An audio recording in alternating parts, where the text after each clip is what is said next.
historia del castillo que visitaremos más adelante una vez ya sepamos qué es lo que vamos a visitar. Pues nada, muchas gracias y dejo la palabra a Ángel Requena para presentar participación.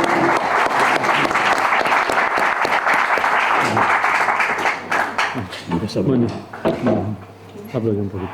Sí. Bueno, buenas tardes. No sé si se oye, no hay megafonía, pero creo que la acústica del lugar parece buena. Por tanto, bueno, mi papel, como se dice en estos casos, es siempre el gusto y el honor de presentar al conferenciante de hoy. Yo a Javier le conocí no hace mucho tiempo, porque ambos pertenecemos a una asociación que se llama Sarqui Málaga.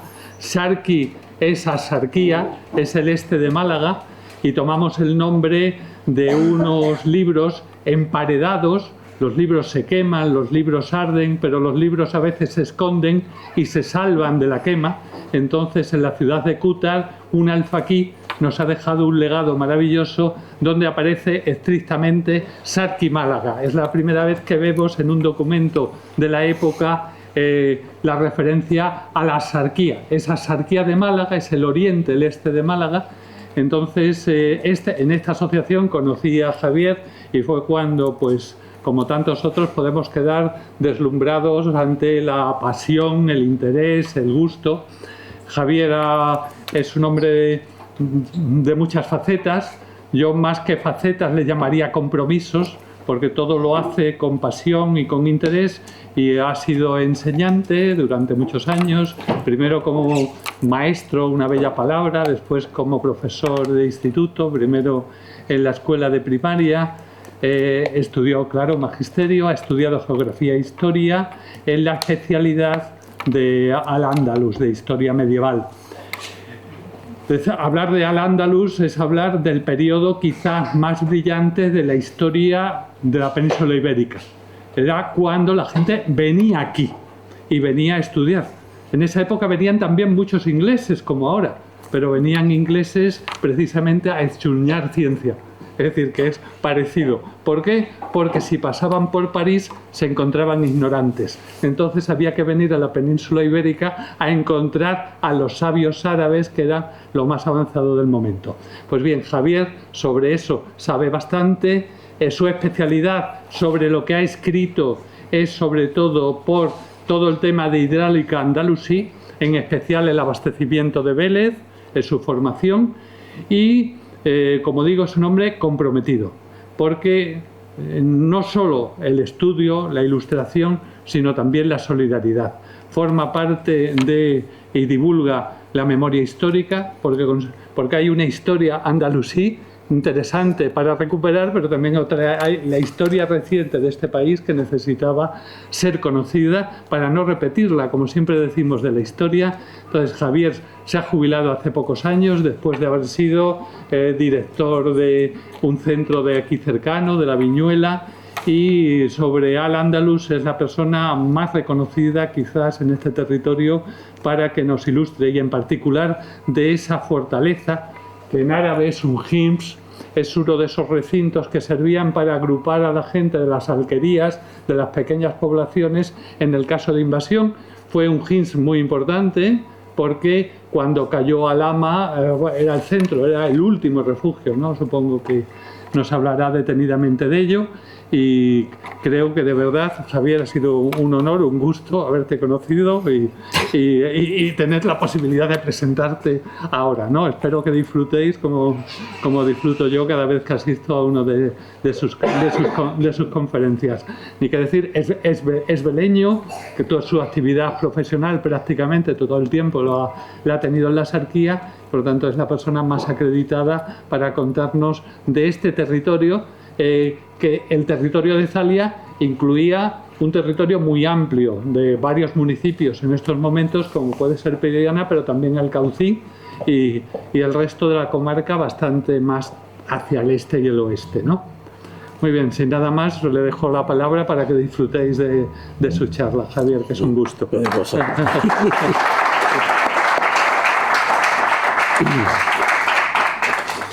Bueno, buenas tardes. ¿Me escucháis bien el fondo?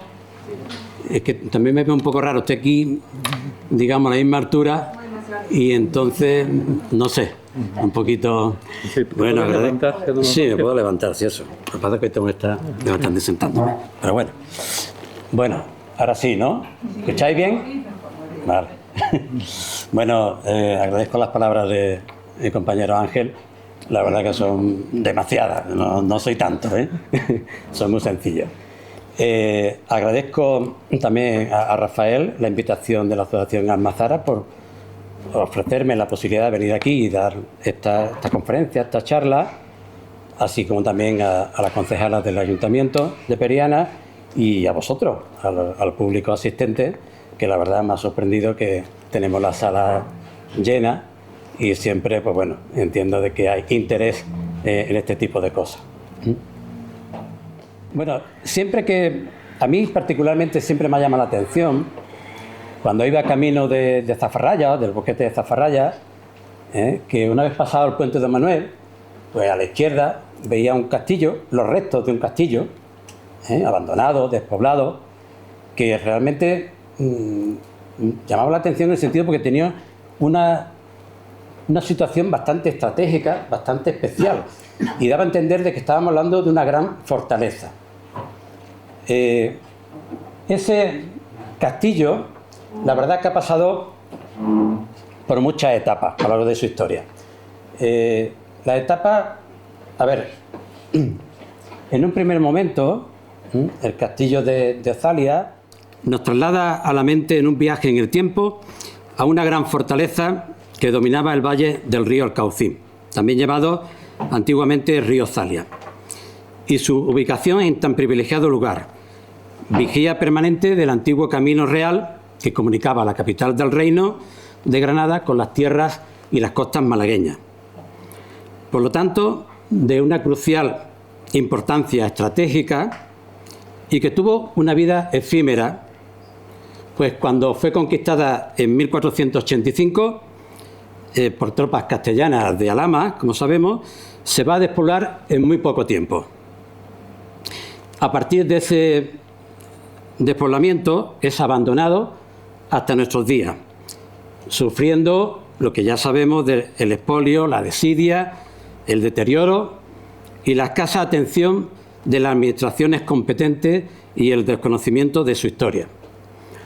Con esta conferencia, este trabajo, trato un poco de aportar algo de luz sobre estos aspectos, con la ayuda indudablemente de los trabajos de historiadores e investigadores que me han precedido. En primer lugar, empezamos con la descripción del castillo de Ozalia. Ahí lo tenéis en la diapositiva, en la pantalla. El nombre en árabe que aparece debajo, Hins Salija. Este castillo, este Hins, está situado en el centro de la Sarquía Alta, debajo de la altura que conforman las sierras de Alhama y las primeras estribaciones de Sierra Tejeda, con una ubicación perfecta como controlador de los pequeños valles de los ríos Alcaucín, Ozalia y del río Seco, en una colina a unos 450 metros de altitud y con una ligera inclinación hacia el sur y a los pies de la denominada Mesa de Zalia, que tiene más de 900 metros de altitud, que es el antiguo poblamiento de esta zona. Eso es un poco lo que quiero transmitiros a ustedes. Antes, cuando Rafael hablaba de que Periana, es verdad que Periana, en esta época, en la época andalusí, estamos hablando entre los siglos VIII y siglo XV, no está constituida, no aparece Periana en ningún momento. ¿Quiere decir que no había pobladores por aquí? Pues sí, claro que lo había. Yo pienso que ese origen pudo estar en la Mesa de Zalia. Es verdad que tenemos poca evidencia. Desde el punto de vista bibliográfico no hay. Desde el punto de vista arqueológico, muy poca. Porque ese es otro de los graves problemas que tiene la investigación. Y sobre todo esta parte nuestra, esta comarca nuestra. Que las labores de investigación arqueológica, que son tan importantes, prácticamente son nulas. Con lo cual, poco podemos avanzar en el conocimiento y en el estudio de estos restos, como el castillo de Zalia.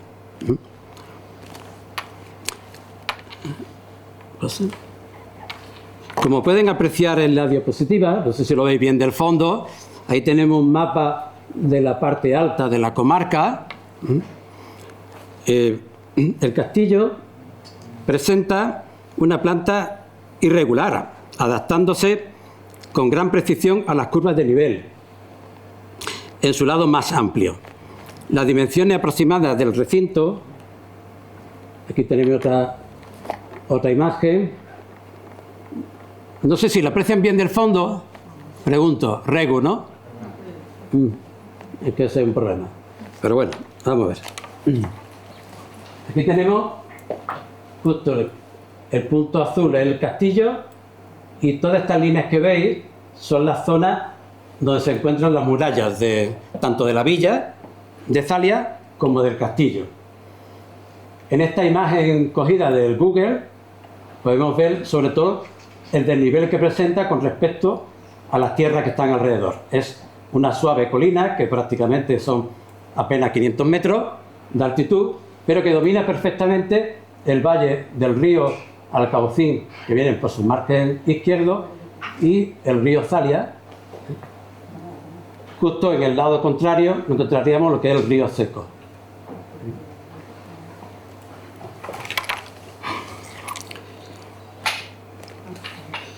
Bien, este castillo presenta una doble línea de murallas irregulares, con lienzos de muros gruesos y con 2 torres cilíndricas y 14 rectangulares. Eso ahora iré explicando detenidamente cada uno de estos aspectos. Vamos a empezar por analizar ese doble circuito de muralla. Ahí lo he redondeado con una línea azul más oscuro, lo que es el cercado exterior, el recinto exterior de muralla, y con un círculo celeste, lo que es el recinto interior, la parte más alta del castillo.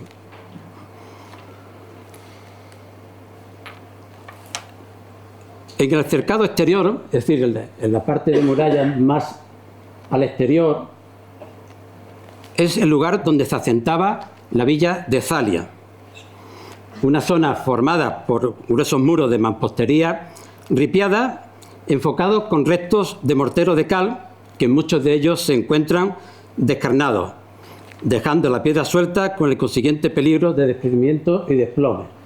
Ahora veréis, no sé si apreciáis, ahora tengo otros detalles más que se pueden ver mejor. Todo el conjunto del cercado exterior está jalonado por 11 torres de sección cuadrada y 2 circulares, en los sectores norte y sur respectivamente, de forma alterna. En la torre circular sur, la mejor conservada, se aprecia incluso escalera de acceso a la parte superior, con una altura de 8 metros hacia el exterior y un lienzo de muralla bastante bien conservado que lo une a una torre cuadrada también de gran envergadura, formando el frente de muralla mejor conservado, que es este que tenéis arriba. Aquí tenéis la torre circular y esta es la torre cuadrada, el lienzo de muralla. Esta es la parte más externa del castillo que se encuentra mejor conservada.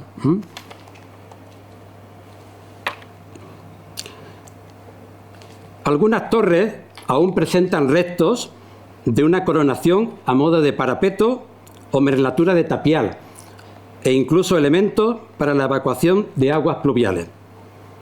Han desaparecido varios lienzos de muralla en el resto del recinto, estando otros desplazados y caídos ladera abajo. La distribución de las torres sigue un trazado irregular, adaptándose al terreno y en dirección sur, donde el terreno es más favorable y con un espacio entre ellas de entre 26 y 16 metros de torre a torre.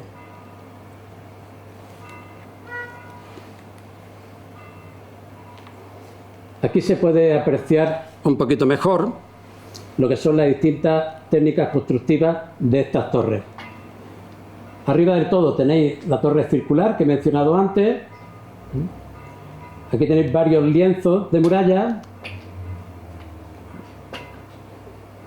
Fijaros, no sé si se aprecia bien esta diapositiva, en esta foto, aquí aparece tallado lo que es la escalera de acceso a la parte superior. Estos son los, digamos, agujeros para evacuación de las aguas fluviales, que se pueden ver, las merlaturas, que son como las almenas de la torre. He podido comprobar que en esta parte aparecen 11 torres de sección cuadrada y 2 circulares. Curiosamente, las 2 circulares están simétricas y una en cada extremo. Uno en la parte sur, más al sur posible, y la otra al norte. Es verdad también que muchos de los tramos de muralla se encuentran en un estado bastante lamentable. El paso del tiempo, el abandono, ha hecho que cada vez más pues se van, la verdad, que sufriendo y desprendiendo continuamente trozos de muralla y también de las torres. Si podéis observarlo, incluso lo que son los muros de mampostería de piedra, que son piedras normalmente del lugar, del entorno, que se utilizaban, y normalmente aparecían líneas de laja de piedra o incluso de teja para diferenciar una zona de otra. Y se corona en la parte superior con un trozo de lienzo de tapial, que bueno, servía para coronar lo que es la parte de la almena, la parte superior.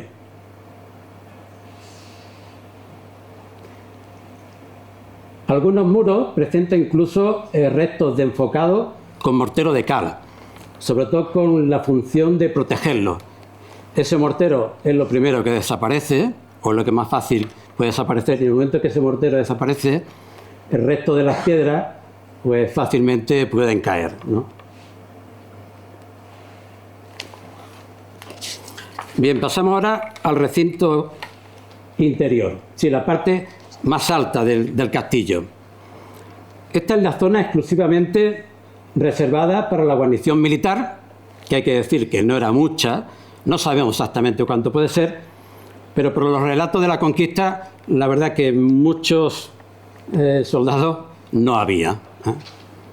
Y también en la zona reservada para la vivienda del alcaide de la fortaleza. Esta fortaleza tenía un alcaide, o el jefe de esa guarnición y de esa villa, que se alojaba en una torre principal o torre del homenaje, que ahora después la veremos. De este cercado interior es mucho más pequeño que el otro, lógicamente, tiene un perímetro aproximadamente de 800 metros cuadrados. El primer elemento más importante que tenemos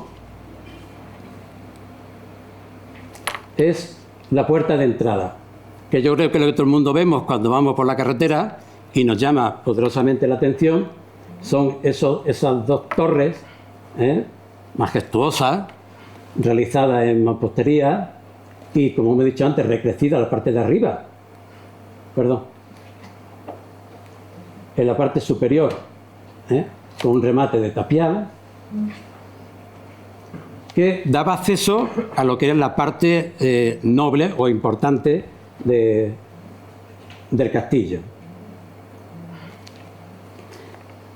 También esta entrada, como es característico dentro de la arquitectura andalusí, nunca se accede directamente hacia el castillo, sino normalmente el tipo de entrada para mejor defenderse es una entrada en recodo.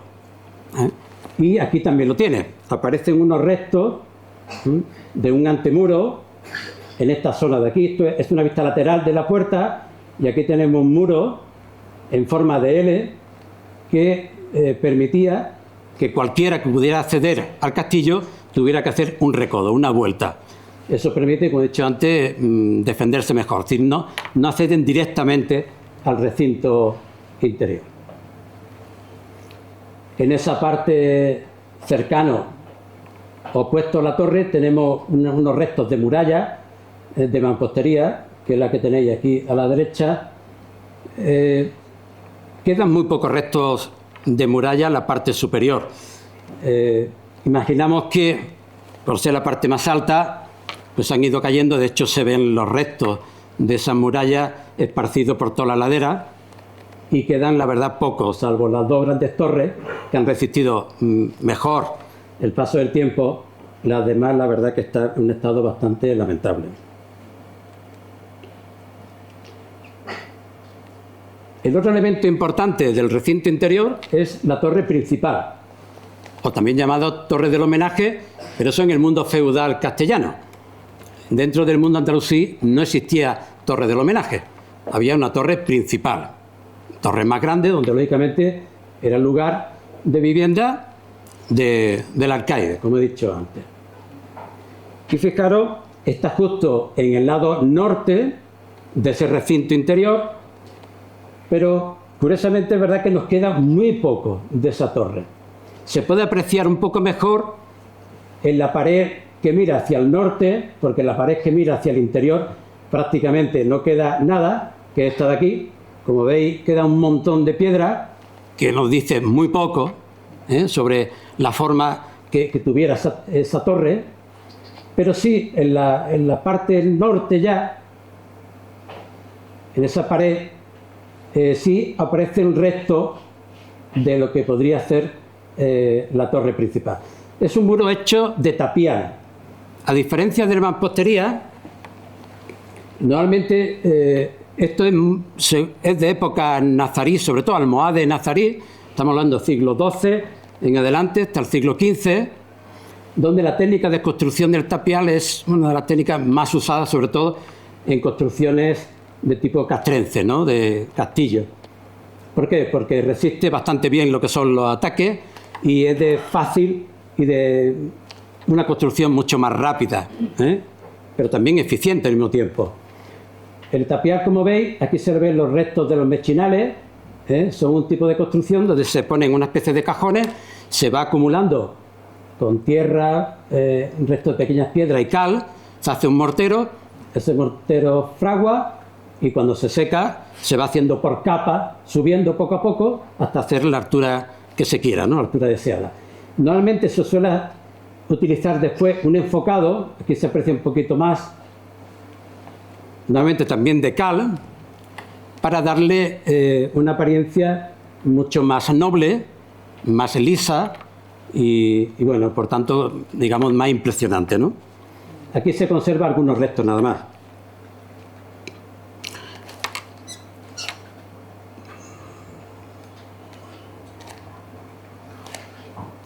Otro de los elementos que conservamos en este recinto interior es el aljibe, un pequeño aljibe.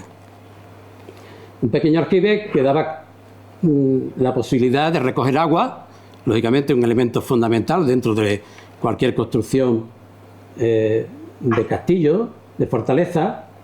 El que tenemos aquí en Zalia, bueno, aparte que está en unas condiciones, bueno, como el resto del recinto, podemos apreciar de que tiene una estructura rectangular de entre 4,20 y por 2,10 metros. La cubierta no está, ha desaparecido.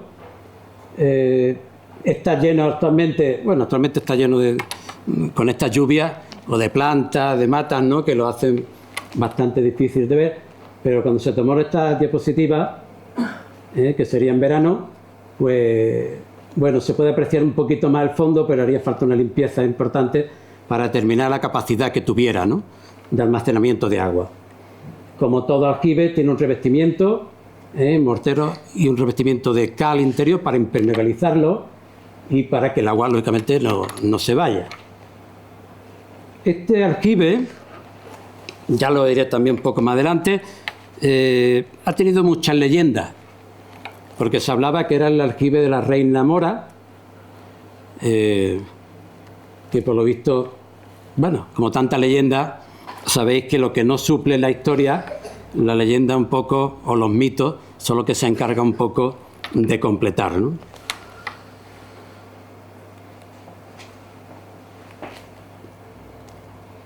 Y por último tenemos dentro del recinto interior, para que veáis con más detalle las distintas características constructivas de estas murallas y torres. Lo que os comentaba, voy a ponerle. Fijaros, ¿cómo son? La mampostería son piedras de lo que es de allí mismo, del lugar, no hace falta ir mucho más lejos en busca de esos materiales, puesto que lo tenían allí, materiales además muy diversos, de distintos tamaños, irregulares, pero lo que se trata es de hacer filas, sobre todo estas filas se dividen con líneas de ladrillo, normalmente incluso se utiliza hasta teja para delimitar una fila de la otra. Esto normalmente así, en vasto, la verdad que sería poco duradero, porque nada más que lo que es el agua de la lluvia, el viento, en fin, todos los elementos atmosféricos fácilmente lo podría romper, ¿no? Descomponer. Y normalmente, como he dicho antes, lo que se hacía era revestirlo con un mortero de cal, que aquí en la puerta sí lo podemos ver mejor, que parecen restos de mortero, y eso permite que toda esta estructura aguante bastante más. Lo que son las torres sí aparece en los ángulos de las cuatro caras, sí aparece bloques de piedra para dar más consistencia a toda la estructura. Piedras más regulares, es decir, ya talladas, ¿no? Ya hechas a propósito.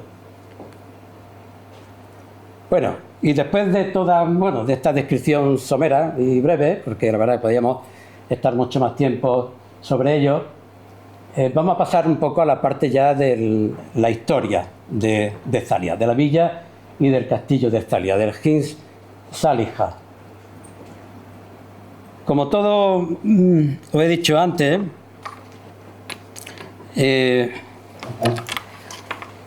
como buen castillo que se precie, y debido a su abandono, los restos del mismo nos evoca a movernos entre la ficción histórica, mitos y leyendas, y la propia historia. Los datos que nos proporcionan los cronistas peninsulares, posteriores a la conquista castellana, están llenos de noticias fantásticas, sobre todo sobre un poblamiento antiquísimo de Zálya. Argumentos que son muy difíciles de comprobar. Las primeras noticias rigurosamente históricas de Zálya y de su alquería, que estaban alrededor, se remontan a los primeros tiempos del Al-Ándalus. Entre las leyendas, una de ellas nos habla de la mítica Odicia, donde Ulises permaneció retenido varios años por la ninfa Caliso. Leyenda recogida por Vázquez Otero. Otra que identifica la antigua ciudad fenicia de Tagara, fundada por el mitológico Tago, según Nebrija. Otra leyenda es la de la ciudad maldita y despoblada, leyenda paleocristiana que nos habla de una ciudad habitada por epicúreos y materialistas.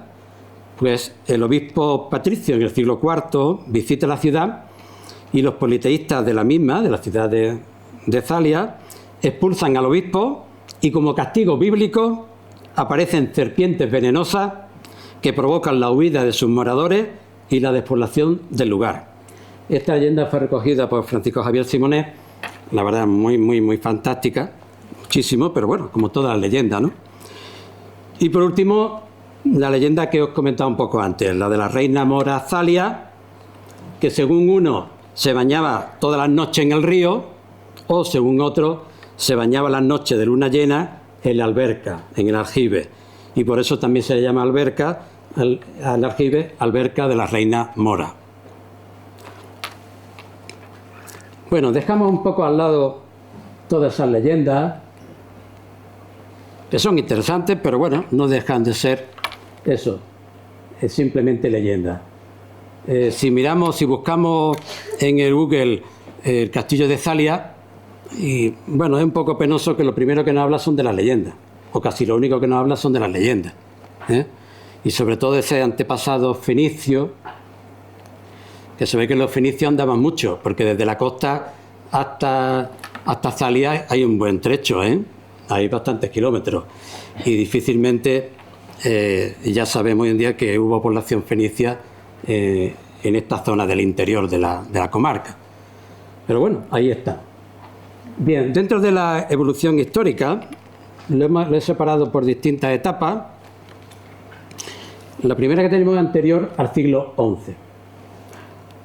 La población indígena que habitaba en estos lugares.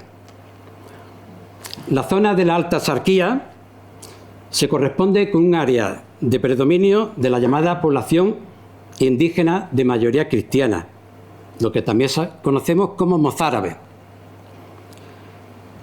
La verdad es que la propia toponimia de nuestra zona, de la zona de la comarca de la Sarquía Alta, invita a ello.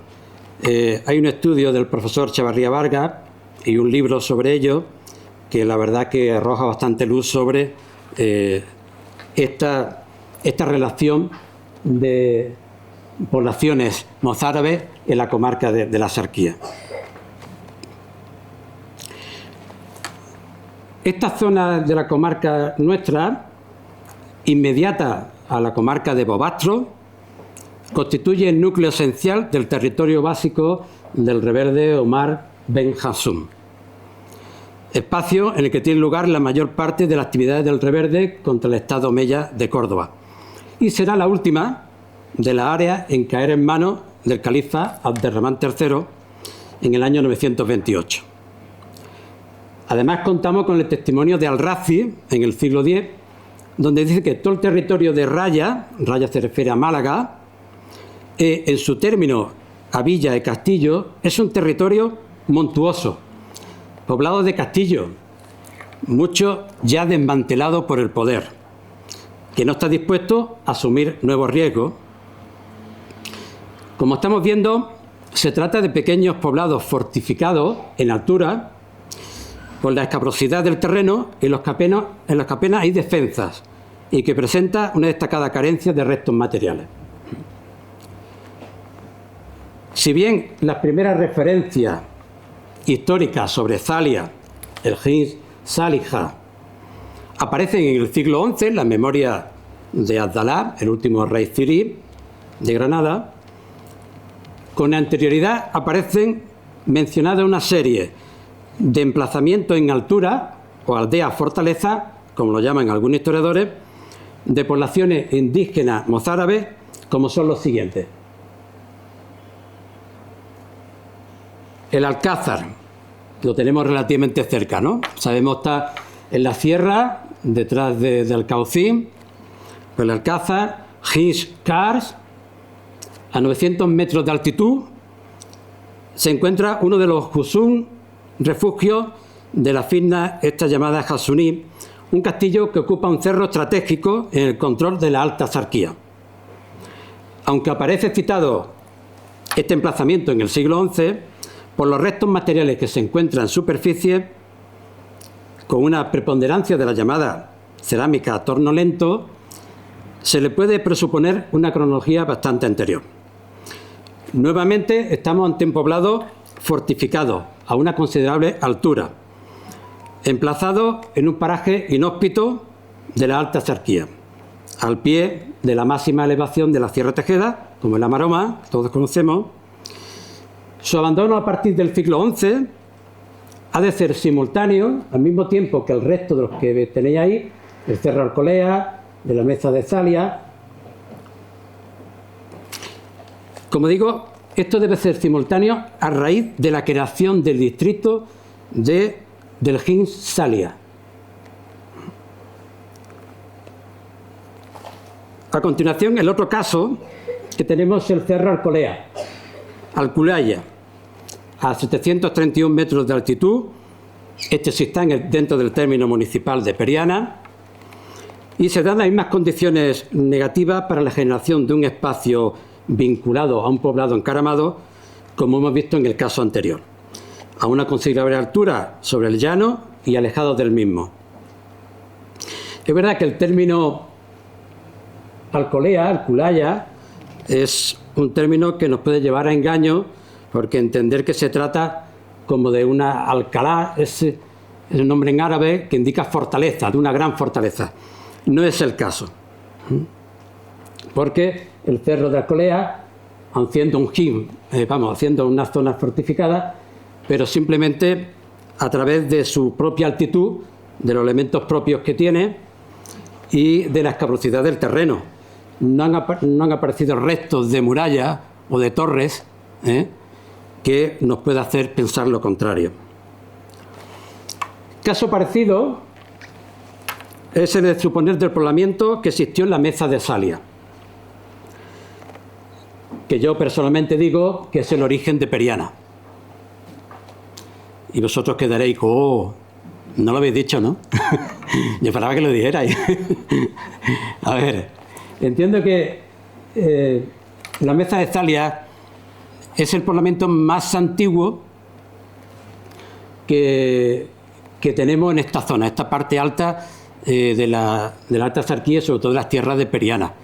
Toda la zona del corredor Río Gordo, Colmenar, Río Gordo, Periana, esa zona, el elemento más antiguo que hemos encontrado, aparte del cortijo de Auta, que es de tradición tardorromana, el siguiente nos parece que es Zalia, la Meza de Zalia.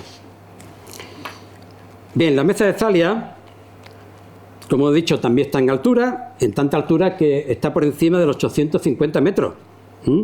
Incluso en su parte más alta tiene 952 metros. Está en una zona bastante alta, en esa mesa tan llamativa que vemos cuando pasamos por la zona. Tiene escasas defensas propias, sino las que tiene propias del terreno. Y como bien he traído aquí una cita de Vázquez Rengifo, donde nos describe muy bien, allá por principios del siglo XVII, cómo era esta Mesa de Zalia. Y dice así: hay un alto cerro a la espalda de la venta que llaman de Pedro Mellado, que por todas partes está cerrado de peña tajada y grande aspereza de tierra. En lo alto de él hay un espacioso sitio llano que por la forma que tiene le llaman la Mesa de Zalia. Y a continuación menciona la leyenda de las víboras. Esa famosa leyenda que hemos dicho anteriormente de las víboras, aquí lo concreta Vázquez Rengifo como no solamente serpiente, sino ya víbora incluso. Que dice él: por Dios nuestro Señor les envió víbora que les mataba a aquellos moros, en tanto grado que les fue necesario desamparar el lugar y fuerza y fabricar de nuevo la del castillo de Zalia para su habitación, como lo hicieron. Aparte de esta leyenda, hace suponer que estuvo habitado por población indígena y tras las finas y tras la guerra que mantuvo este rebelde mozárabes con el Estado Mella, el poblamiento que existía, la Mesa de Zalia, fue destruido y abandonado. Esta teoría la justificamos por las características similares a las que ya hemos descrito anteriormente. También hablado por la presencia, por los restos de cerámica a torno lento, cerámica tosca, de elaboración incluso a mano, muchas de ellas, y ausencia de una estructura castrales, me refiero a estructuras de castillo. Y además creo que también la leyenda en ese sentido sí que aporta un plus de identidad al decir que cómo se abandona y se crea en lo que es el castillo, mucho más abajo el castillo de Zalia. El abandono de estos espacios a partir del siglo XI ha de ser simultáneo a la constitución del distrito de Zalia, de Gin Salija, con su espacio irrigado en el que se prodigan distintos molinos. Asimismo, una buena parte de los husum, de los castillos de la Axarquía, como Ventomí, Comares, el propio de Zalia, el del Alcázar de Alcaucín, son irreconocibles sin el espacio o las vegas regadas que los rodean, rompiendo un poco esta la idea que tenían algunos historiadores, donde parecían que estos castillos estaban como aislados del resto de la población. Y no, según el historiador Martínez Enamorado, Virgilio, viene a decirnos de que estos poblamientos tenían alrededor una zona, unas vegas de ríos, de hecho se situaban cerca de vegas de pequeños ríos, es verdad que no eran grandes ríos, como es el caso de Vélez, con el río Vélez, ¿no? Pero en esta zona, aunque hubiera pequeñas corrientes de agua, ríos, arroyos, pero los castillos también se deberían situarse en esos enclaves, teniendo el agua lo más cerca posible. Pero no solamente el agua como abastecimiento, sino también el agua para regar las pequeñas zonas irrigadas, pequeñas zonas de regadío, de huerto, que mantenía también, lógicamente, como producto a la población. Pasamos al siglo XI.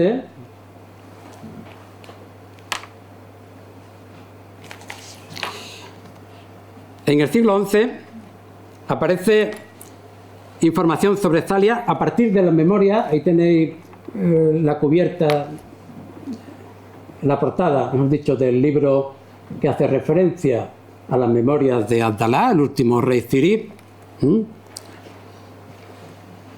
el 1090, como veis, trabajo hecho por Levi Provenzal y Emilio García Gómez, donde este rey de la taifa granadina emprende una victoriosa campaña contra su hermano, el príncipe de Málaga, Tamim ibn Bulukin, que se había levantado contra él, contra la autoridad real, atacando por sorpresa al Muñeca y Gete. Abdalá, en esa memoria, afirma que antes de ponerse en camino contra Málaga, esa misma mañana me llegó, abro comillas, la noticia de que había pasado en mi poder el castillo de Alcázar, Alcars, del lado de Zalia, Salija, y que su guarnición me rendía acatamiento. Castillo que era siempre el primero en ponerse de parte de los vencedores y el último en rebelarse contra ellos. Contento con esta noticia, me dirigí al Hama, al Hamma, para tomar desde allí las medidas oportunas. Bien, estas son las palabras textuales de este rey. Este episodio, como veis, se produce en el año 1082, coincidiendo también con la expedición del rey Alfonso VI contra el rey Al-Mutamid de Sevilla.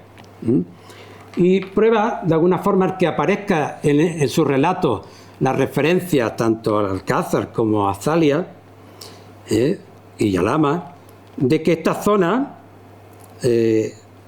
tenía bastante importancia en este recorrido entre la conexión entre Granada y Málaga, como lugar, o como en concreto Zalia, como entorno estratégico del castillo para acceder de forma, digamos, libre a los territorios de Raya, de Málaga. Los siguientes datos que tenemos ya es en el siglo XII. Pertenecen estos datos a la descripción del Andaluz por parte del geógrafo ceutí Al-Idrisi, que nos proporciona la división del territorio del Andaluz hacia 1113, concretamente en el itinerario terrestre que hace este geógrafo desde Almería a Málaga, localiza al occidente de Marillas Valley, la atalaya de Vélez, la desembocadura del río Malaja, que viene del norte, pasa por Alhama y muy cerca del distrito del castillo de Salija, donde recibe las aguas del Gáliba para descender a la alquería de Alfajá y desde aquí busca el mar. Esas son las noticias que describe Al-Idrisi. En esta época, Zalia era cabecera de un distrito, y eso es muy importante. Un distrito es una zona bastante amplia, como veremos, va a abarcar desde Alfarnatejo hasta el Caucín. Al norte tiene hasta el puerto de los Lazores y el llano de Zafarraya. Y al este ya un poco con el término de Belén Málaga y Comares. Es decir, toda esa zona va a pertenecer a Zalia. Y Zalia va a ser la cabecera de ese distrito.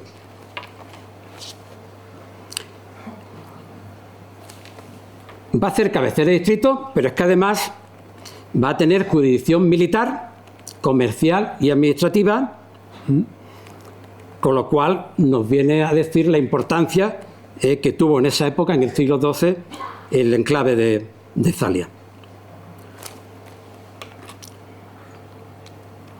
A decir del geógrafo Ingalib, allí estaban asentadas, sí, en el castillo de Salija, estaban asentadas varias familias nobles granadinas, de los Banú al-Kulayn, tribu de árabes del sur. Así, son datos que los distintos autores árabes nos van proporcionando, y con esos pequeños datos, de alguna forma, vamos completando la historia andalusí. No disponemos de más datos, son bastante complicados, porque la verdad no es que abunde mucho los datos y la bibliografía contemporánea. Para ello es verdad que nos servimos pues lo que son de la arqueología o de otro elemento, de la toponimia también, para poder un poco descifrar e ir completando la historia de estos lugares, en concreto del castillo y de la villa de Zalia. Pasamos al siglo XIII. A través de Al-Makari, este otro autor árabe, en el siglo XIII, conocemos el dato de una familia ilustre de cadíes malagueños, jueces, que eran oriundos de Zalia, en Salija, en la Cora de Raya, y se trasladaron a Córdoba, donde consiguieron fama y fortuna. Los Banú Rabi, distinguida y noble familia de jueces andaluces, cuya tradición familiar se remonta hasta el siglo XII y se prolonga de manera ininterrumpida hasta mediados del siglo XIV. Son datos bastante importantes, es decir, que ya en Zalia naciera o que era procedente familia de nobles de alto rango, que después escalan incluso dentro de la administración cordobesa, la verdad es que nos da una información bastante importante, ¿no? Sobre todo de la importancia de Zalia. Y pasamos al siglo XIV y XV, los últimos siglos de la época andalusí. En época nazarí, estamos ya en la época nazarí, Zalia continuaba cumpliendo una importante función defensiva. Como ya hemos dicho, por la posición que ocupaba en la histórica y tradicional ruta nazarí, situación que le permitía proteger el acceso a la jarquía beleña y dominar el paso de Zafarraya hacia el interior del reino granadino. Dicho reino nazarí de Granada debía protegerse de las incursiones castellanas, que ya en esta época, en estos siglos, ya hay bastante patente, con un dispositivo defensivo estratégico, sobre todo con la creación de una red de fortalezas y torres interiores que permitía la seguridad del reino nazarí. En esta época, nuestra villa permanecía a la cabeza del distrito. Para el autor granadino de Loja, Ibn al-Hatib, del siglo XIV, nos dice que Zalia es uno de los muchos climas y clim en los que se encontraba repartida la geografía nazarí. Y clim se refiere a distritos. Estos distritos poseían un término territorial cultivado por colonos, los cuales eran protegidos por la fortaleza, que amparaba a la población campesina en los momentos de peligro desencadenados por las distintas incursiones enemigas, sobre todo castellanas. Es en esta época cuando Zalia era un alto en el camino, un lugar, según palabras de Ibn al-Hatib, un lugar donde reposar los camellos. Curioso que aparezca este animal como referencia a que era el lugar donde en Zalia, por lo visto, era un lugar de paso y de avituallamiento de estos animales, pero que ya manifestaba una cierta decadencia. Son palabras textuales de Ibn al-Hatib. Su agua eran corrientes, su atmósfera limpia, su vino de bastante aceptación, su mantenimiento agradable y su excelencia intrínseca como debida a la bondad del suelo. y no a circunstancias fortuitas. Por lo demás, el castillo era un edificio que se iba arruinando a causa del detrimento y la desaparición. Y sus moradores eran bestias, sin que hubiera entre ellos uno siquiera dotado de entendimiento. No sé, estas palabras de Inahti son un poco duras, son los habitantes de aquí, pero bueno, son así. Recordad que Inahti fue visir de la corte nazarí y la verdad que este hombre tenía fama porque daba unos dardos bastante ácidos sobre distintos aspectos de por donde pasaba, ¿no? Te alababa, pero al mismo tiempo te ponía verde, ¿no? También se han encontrado en esta época una lápida en Zalia que se conserva completa con inscripciones en ambas caras que datan de la muerte de un individuo, Abu Jafar Ahmad Abdallah Ben Jafar, en el año 1345. La lápida se encuentra actualmente en Granada y se ha estudiado por parte de la profesora Barceló. Y bueno, lo que viene a mostrarnos una lápida con este tipo de inscripciones. No tengo yo aquí una foto de ella. Bueno, viene a demostrarnos de que realmente era un personaje importante si ya se hacía realizar una lápida mortuoria, digamos, con un relieve y un trabajo bastante exquisito, ¿no? Es un dato más. Es importante reseñar en esta época, siglos XIV y XV, que en el término de Zalia se hallan varios baños rurales, como así lo describe la investigadora Marie-Christine Delegue. Concretamente son los baños de Vilo, el baño de las Majadas y los bañuelos. Muchos lo conoceréis. No sé si dos se encuentran dentro de Periana, el término de Periana, y los bañuelos de Alcaucín. No, perdón, el de las Majadas es de Alcaucín. De estos tres, dos de ellos son nacimientos termales de agua sulfurosa, el de Vilo y las Majadas, y el tercero, los bañuelos, es una gran alberca que recibe el agua de una surgencia no mineral y por tanto no tiene esa importancia. La verdad que nos quedan restos. El de Vilo se ha conservado bastante mejor porque a lo largo del tiempo se ha mantenido. El de las Majadas queda un pequeño nacimiento justo al lado del río de la Puente. Es un río paralelo al río Alcaucín, pero vamos, en un estado bastante abandonado, pero se nota bastante bien el carácter sulfuroso de su agua, pero vamos, muy pequeñito, ¿no?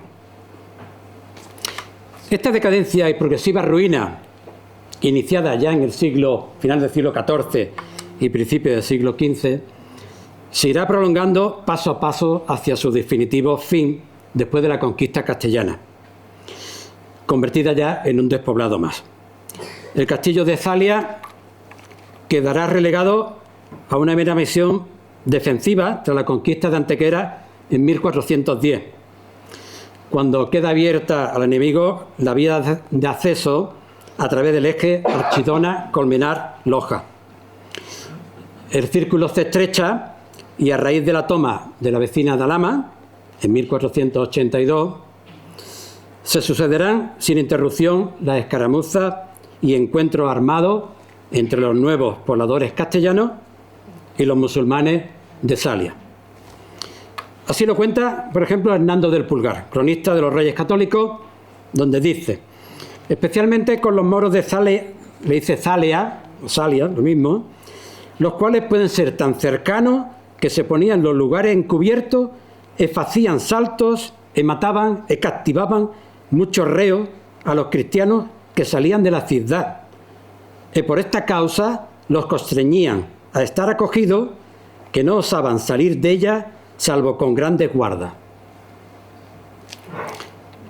El último alcaide conocido de Zalia, en 1485, fue el Gebiz, El mismo, curiosamente, que entregó 2 años más tarde el castillo de Ventomí al rey católico, a Fernando de Aragón. Y pasamos a la última etapa, a la época castellana. Es una época esta de incertidumbre y desdicha. Pues desde la toma de Archidona, en 1462, por el ejército castellano, hasta la toma de Alhama, en 1482, y esos 20 años de diferencia, en esos 20 años las incursiones hasta la propia villa, al amparo del castillo, de la zona de Zalia y de Zafarraya, se verá continuamente atacada y con problemas de suministro al no poder cultivar el trigo y de llevar el ganado por la dehesa. Es decir, los habitantes de la zona de todo este distrito de Zalia cultivaban en el llano de Zafarraya, pero cultivaban cereales. Si todavía no había llegado las huertas que hoy conocemos y los cultivos hortofrutícolas, pero en aquella época esencialmente cereales. Y era una gran dehesa, una dehesa donde pastaban el ganado y los andalusíes de Zalia pues llevaban el ganado allí a pastar y también a sembrar. Pues curiosamente ya en esos 20 años que hemos dicho, entre el 62 y el 82, prácticamente la situación se vuelve bastante difícil, bastante insostenible. Y de hecho hay quejas, tenemos recogidas quejas por parte de habitantes andalusíes de que ya no pueden ir y llevar su ganado a a Zafarraya, ni poder cultivar allí, ¿no?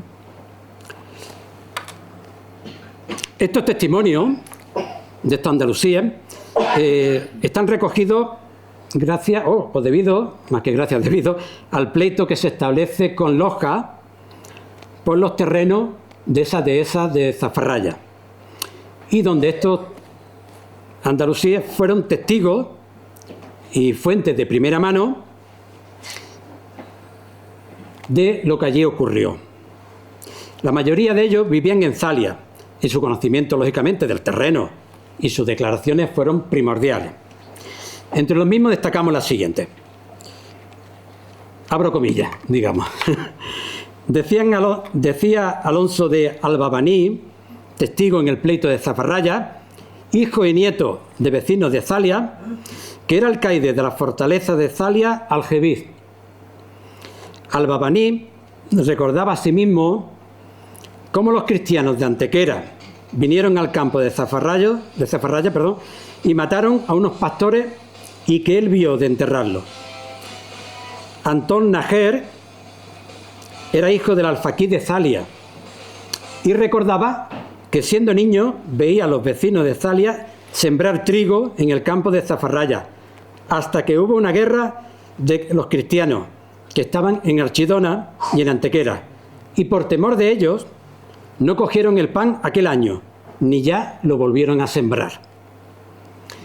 Antón Najer manifestó que todo su abolengo habían sido alguaciles de Zalia y que él mismo era alguacil, al tiempo que los cristianos la tomaron la villa de Zalia, y siempre oyó decir a su padre que sembraron el campo de Zafarraya hasta que los cristianos tomaron Archidona. Zalia fue tomada sobre la última semana del mes de septiembre de 1485, no sabemos los días concretos, pero más o menos por esa semana. Esta conquista fue por asalto nocturno de soldados de Alhama, cuando el rey Fernando se hallaba en Jaén, y los cronistas castellanos siguen muy de cerca la noticia y nos ofrecen un relato bastante pormenorizado, con tintes novelescos, con tintes de película, un poco, sobre el hecho acontecido. De forma un poco más o menos resumida, os cuento.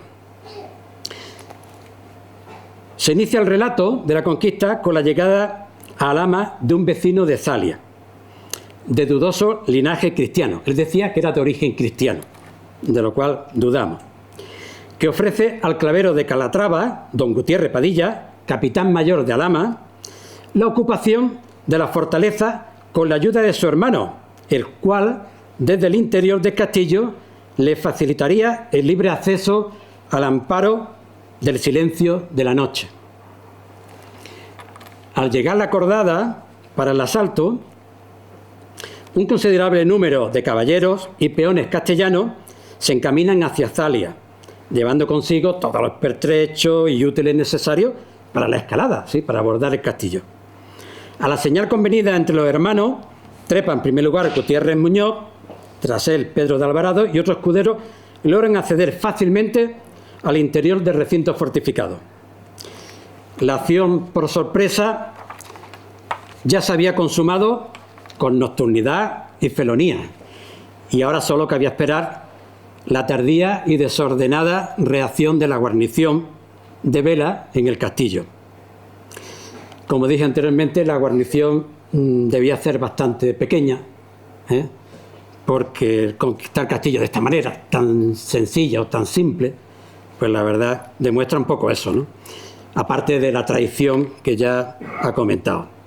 Después de una hora de lucha, los soldados alameños se apoderan de la fortaleza y los defensores de Zalia son vencidos y capturados. Fíjate que la batalla duró prácticamente una hora.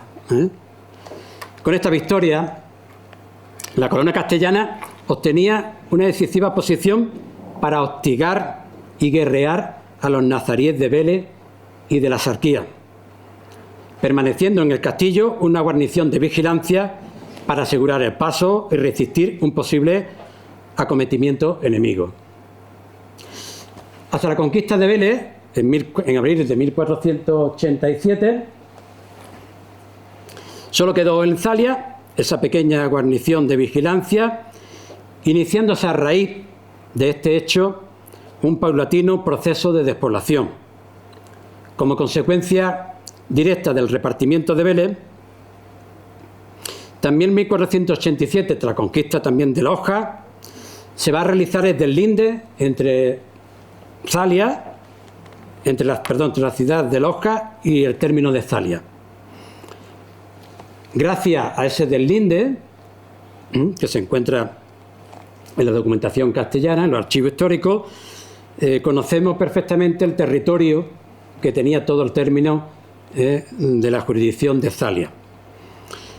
Ocupaba los actuales términos municipales de La Viñuela, Periana, Alfarnate, Alfarnatejo, parte de Alcaucín, Zafarraya con las Ventas y el campo de los Alazores. Estos límites de Zalia generaron un largo conflicto y pleito por parte de Vélez con Loja y Alhama. Somos conocedores de estos límites por la información suministrada, como he dicho anteriormente, por los moros de Loja, que declararon que los límites con Zalia iba partiendo territorio entre las propias Loja y Zalia, aceptando así, desde primera hora, ¿no?, que Zalia era un territorio independiente. No fue hasta el año 1495 cuando el bachiller Serrano comienza a deslindar el término de Zalia. Como ya hemos dicho, a partir del repartimiento de Vélez, la villa de Zalia con su castillo se fue despoblada. Los vecinos de Vélez solicitan a la corona que se reintegre Zalia y su término a la jurisdicción veleña, ya que las tierras disponibles en Vélez, en el alfoz de Vélez, no satisfacían por completo todas las necesidades reales de la población que se va a asentar en Vélez. En realidad, esta petición por parte de Vélez pretendía como objetivo final el procurar a los nuevos colonos veleños una zona de expansión cerealista en terrenos de secano, debido a la escasez de campo de pan llevar, como así se le llamaba, que existía en las tierras veleñas. Por célula real del 6 de junio de 1488, hecha en Murcia, la villa de Zalia y sus tierras se reincorpora a la ciudad de Vélez Málaga. Así, el término de Vélez alcanzaba pues, Zafarraya y los Alazores, disfrutando de pastos comunes con Alhama y Loja. Inicialmente, el proyecto de la corona era la de repoblar el lugar de Zalia con 50 familias cristianas extraídas de los 600 vecinos de Vélez. Pero el intento fracasó, al comprobarse sobre todo que la totalidad de las casas de Zalia se hallan destruidas, que el muro de la villa parece caído en muchos lugares y que la mayor parte de los árboles están secos, abatidos o quemados. Por tanto, las únicas tierras aprovechables son las de secano, resultando imposible establecer allí un nuevo vecindario. De hecho, en abril de 1489, cuando deslinde entre Comares y Vélez, las tierras de Zalia se hallaban completamente despobladas. Por último, estas tierras de Zalia se reparten por mercedes reales, por parte de los reyes, a beneficiarios importantes, cortesanos e importantes miembros de la nobleza con cargos administrativos como funcionarios de la Casa Real, de alto clero, oficiales de los consejos del reino y repartidores. Entre ellos destaca la figura de don Pedro Enrique, que es adelantado mayor de Andalucía y tío del rey Fernando, y también en sus primeros momentos corregidor de Vélez. Va a ser la persona que más terreno le van a conceder el propio rey a su tío, por la ayuda prestada en lo que es la conquista del reino de Granada. Pero también destaca terreno importante a García Maldonado, alcaide de la fortaleza y protegido del clavero de Calatrava, conquistador de la villa, a Martín Ramírez de Andía, regidor e hidalgo, a Luis Briceño de Alhama, Juan de Cuenca, escudero de las Guardias Reales, Pedro de Alderete, repostero de cama de la reina. En definitiva, la corona lo que trata es de satisfacer los múltiples compromisos y al mismo tiempo premiaba los servicios destacados de muchos de sus servidores. Estas concesiones de tierra, que se hace en este término, son por juro de heredad, que no contemplaba necesariamente la obligación de residencia, como así fue. Es decir, ninguno de estos beneficiarios, de alguna forma, se trasladaron a vivir aquí. Eran propietarios de las tierras, bueno, ya tenía gente que las vigilara, que las controlara y nada más.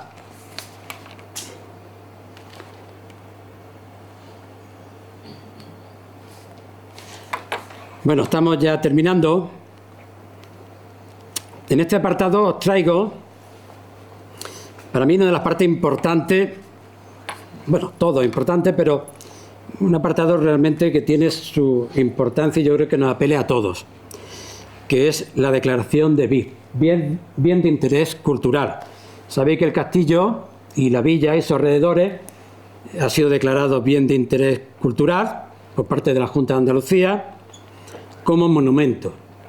Así aparece en el decreto, como tenéis ahí, 387/2009, de 15 de diciembre, Bosca número 1 del 4 de enero de 2010. Este decreto contempla, viene a concretar que un entorno en el cual las alteraciones pudieran afectar a los valores propios del bien, a su contemplación, apreciación o estudio. Viene a decir que no solamente protege el castillo, sino también su entorno, es decir, las tierras que están alrededor. Dicho entorno abarca los espacios públicos y privados, las parcelas, inmuebles y elementos urbanos comprendidos dentro de las delimitaciones que figuran en el anexo de la orden y gráficamente en el plano de delimitación del bien y su entorno. Aquí os traigo, veis a la derecha el plano. Este círculo pequeñito es el castillo, los dos recintos, y todo este círculo son el entorno. Pues toda esa zona está protegida. ¿Protegida qué quiere decir? Pues que no se puede construir, que no se puede alterar el terreno, que no se pueden hacer obras, que no se pueden hacer carreteras ni caminos, es decir, todo lo que pueda alterar el espacio y que pueda afectar al castillo y a su entorno, ¿vale? Yo sé que esto trae bastante problemas con los vecinos, con los dueños de los terrenos que están allí, pero esa es la ley, lógicamente. Como vemos, no solo el castillo está protegido, sino también todo lo que rodea al mismo, para que no afecte a los valores del monumento. Aquí, como he dicho, encontramos los mayores problemas. Es decir, la presión urbanística cada vez acecha más su entorno. Además de esta presión urbanística, se añade la falta de control y de cuidado. Eso está haciendo que el castillo, pues cada día, la verdad, se encuentre en un estado cada vez peor, y peor va a seguir si no se actúa. Urge solicitar a las distintas administraciones, Junta de Andalucía, ayuntamientos, diputaciones, entidades comarcales, a salvaguardar este importante bien de interés cultural.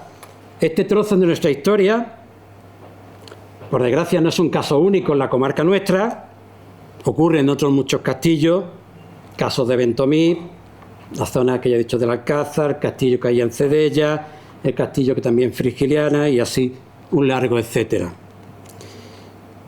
Esperemos que no tengamos que lamentar algún día cuando ya no quede nada de este castillo. Y ya para concluir, el castillo Islatá de Salia, como Iclín o distrito, que ya hemos contado, poseía un término territorial cultivado por colonos, los cuales eran protegidos por la fortaleza que amparaba a la población campesina en los momentos de peligro. Además, representó un hito en la parte alta de nuestra comarca, por ser un punto de referencia, de control, de comercio, de comunicación entre dos zonas muy importantes, no solo durante su época nazarí, sino también entre las primeras noticias que tenemos desde el siglo X, como ya se ha mencionado. La polémica sobre sus orígenes se remonta con anterioridad a los primeros momentos de la llegada de los árabes y bereberes a la península ibérica, al siglo VIII, y presumiblemente sea la meza de Zalia el núcleo originario de la villa de Zalia, del Hins Salija, como un enclave mozárabe indígena, así como los núcleos de población indígena existentes en su territorio: Auta, Vilo, Alcobea, Zábar, Guaro. Es a partir del siglo X cuando son definitivamente reducidos al poder estatal de la Córdoba Omeya, y cuando va a comenzar a despoblarse muchos de estos enclaves, y se va a trasladar a Zalia, la ubicación actual y definitiva como centro de control de este territorio. A finales del siglo XI ya tenemos noticias del castillo y de la villa, como ya hemos contado, de la villa de Zalia, que nos indica que la villa va a servir como centro de control de este distrito, junto con las fortalezas de Ventomí y Comares. En estas tres fortalezas, Zalia, Ventomí y Comares, van a convertirse en un importante brazo auxiliar de la alcazaba de Balis, lo que se ha dado en llamar el triángulo defensivo de la Sarquía, cuyo centro natural estaría en la ciudad de Balis, de Vélez. Vélez, a partir del siglo XI, que ya tenemos noticias, pero sobre todo a partir del final del siglo XII, va a adquirir la categoría de Medina, y va a ser el centro neurálgico y rector de toda la comarca. De toda la comarca de Vélez, que dependa de Vélez. Una cosa es la comarca de la Sarquía o de la Jarquía, como dicen otros historiadores y aparecen en otras fuentes, que son las tierras situadas al este de Málaga, de la ciudad de Málaga, de la Medina de Málaga, y las tierras de Vélez, esa axarquía comprendería todo lo que es el término o la jurisdicción de Comares. Comares y su alquería. Estamos hablando de todas las zonas de El Borges, Almacha, Meramargosa, Cútar, en fin, todas esas zonas hacia el interior, hacia el oeste, hacia Málaga. Todo el resto del territorio era de jurisdicción de la Medina de Vallis, de Vélez.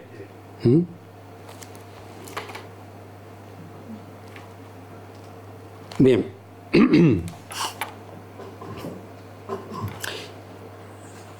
El distrito de Zalia, tras la conquista castellana, como hemos dicho, acabó sus días.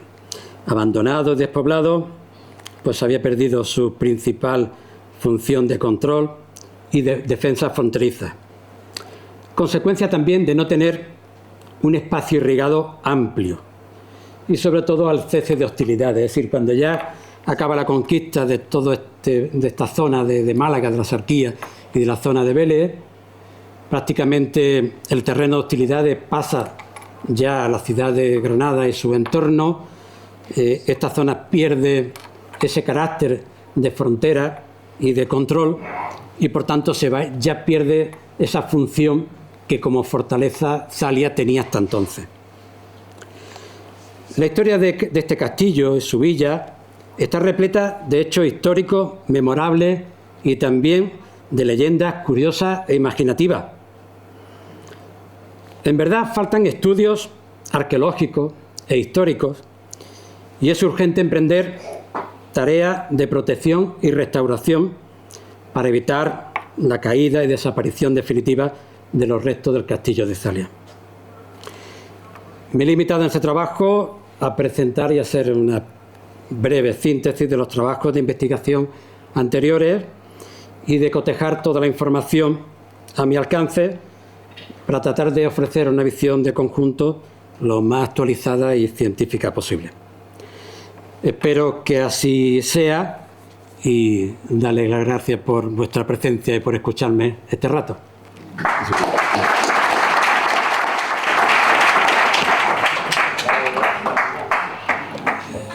Si quieren preguntar algo, decir algo, aquí estamos todavía. ¿Alguien quiere preguntar? Tengo una pregunta que igual la ha contestado usted con la ponencia y es suficiente el aljibe o la alberca o como se quiera llamar o habría quizá otro suministro de agua? Porque claro, un año como el de este año sería estupendo. Sí, además, me voy a poner de pie para ver mejor. Sí, no, y había sequía en aquella época, ¿eh? Sí, había sequía.